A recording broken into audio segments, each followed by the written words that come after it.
Live 24/7. This is AGT Live 24/7.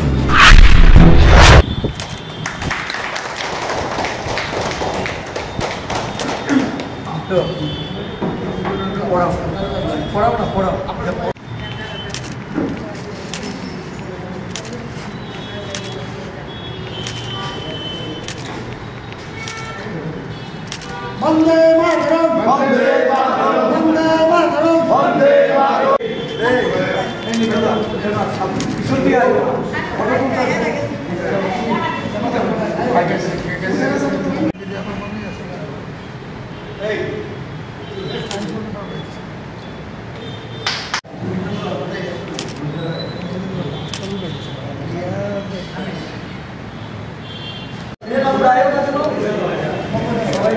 ছবিগুলো আয়ো শান্তি বাবু আইয়েন না আইয়েন আইয়েন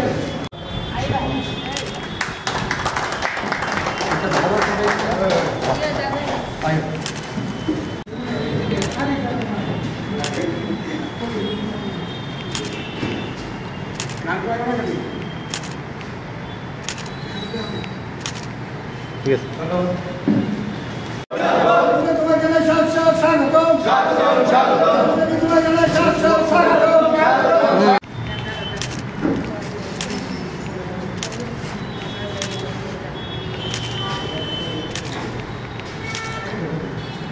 Vande Mataram! Vande Mataram! Vande Mataram! Vande Mataram!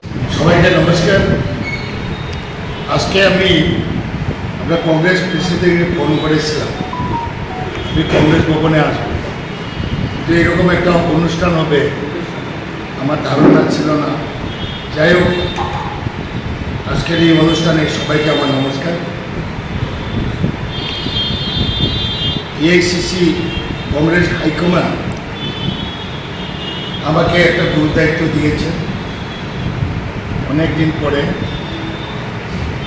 আমি যথাসাধ্য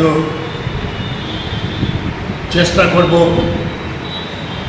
বিধানসভার ভিতরে বাইরেও যাতে বিজেপি সরকারের জনবিরোধী নীতি, তাদের করাপশন ইত্যাদি আমরা মানুষের কাছে পৌঁছাব। সিএনপি কংগ্রেস পরিষদীয় দল নেতা কেউ না কেউ এটা চালাইতে হয়। আমার জীবনে পরিষদীয় দলনেতা কংগ্রেসে তৈরি করতে কয়েকটা ব্যাপারে আমি মুখ্য ভূমিকা নিয়েছি। 1988-তে সুধীর দাকে আমরা পরিষদীয় দলনেতা করেছি, তখনও আমি মুখ্য ভূমিকা নিয়েছি। পরবর্তী সময় সমীরঞ্জন বর্মন সিএনপি লিডারের মুখ্যমন্ত্রী হয়েছে, তখন আমি মুখ্য ভূমিকা নিয়েছি। এর পরবর্তী সময় আবার সমীরবাবু হয়েছে, তখনও আমি মুখ্য ভূমিকা নিয়েছি। রতননাথ বিরোধী দলের হাতে সিএনপি লিডার এসে তখন আমি মুখ্য ভূমিকা নিয়েছি। জহর স্যারকেও ওনাকে আমরা সিএনপি লিডার করতে আমি মুখ্য ভূমিকা নিয়েছি, এবং গোপাল দাকেও সিএনপি লিডার করার ক্ষেত্রে আমি অনেক সহযোগিতা করেছি। যাই হোক, পরিষদীয় রাজনীতি এটা একটা খুব গুরুদায়িত্ব, কারণ আশিস বাবু যখন বিধায়ক ছিলেন উনি অনেক প্রশ্ন করতেন এবং দলের পক্ষ থেকেও সহযোগিতা করা দরকার। বিভিন্ন কোয়েশ্চন এগুলা ডাইরেক্ট এমএলএ কাছে নইলেও পার্টি অফিসে পৌঁছানো দরকার।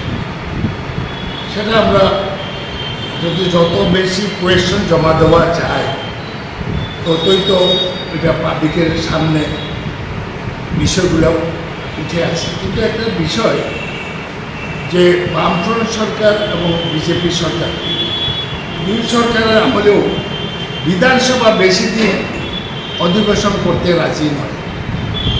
2 দিন কি 3 দিন, 3 দিনের মধ্যে 3 দিন 4 দিনে রাজ্যের সার্বিক আলোচনা করা যায় না।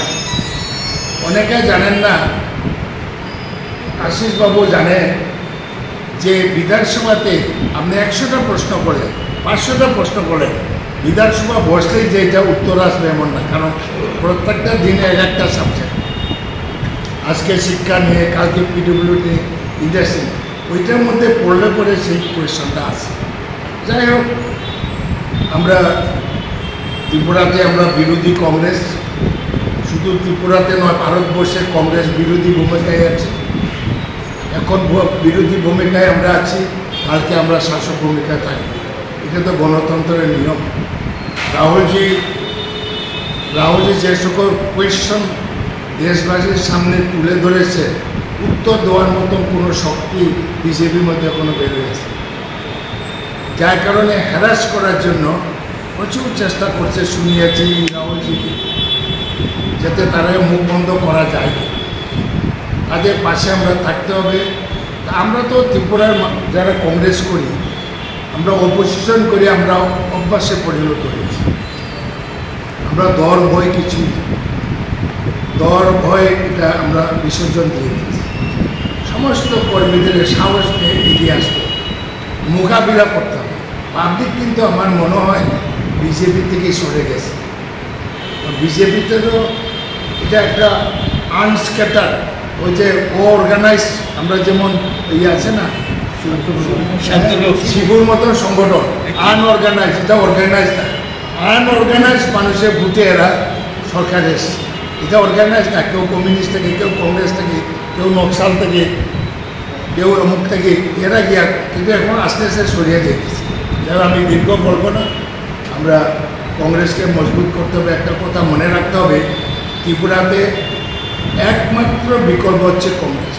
মানুষ বামফ্রন্টকে দেখেছে, মানুষ বিজেপিকেও দেখছে, কিন্তু কংগ্রেসের আমলে মানুষের যে উদারতা, এটা কোনোদিন পাবে না।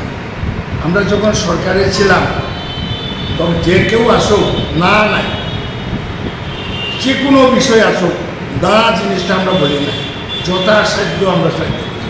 এইরকম শাসন কোনো কালো ভুল ত্রুটি তো হতেই পারে, ভুল ত্রুটি হতেই পারে।